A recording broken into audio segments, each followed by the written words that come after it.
இன்றைய இறை வார்த்தை.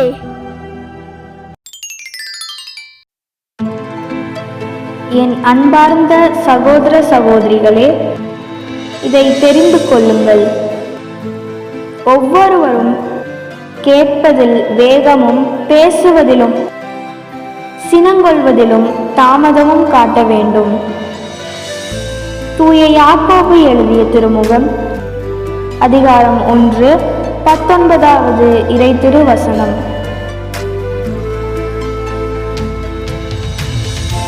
என் அன்பார்ந்த சகோதர சகோதரிகளே, இதை தெரிந்து கொள்ளுங்கள்.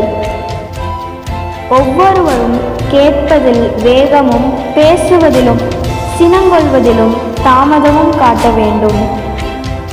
தூய யாக்கோபு எழுதிய திருமுகம் அதிகாரம் 1 19வது இறை திருவசனம்.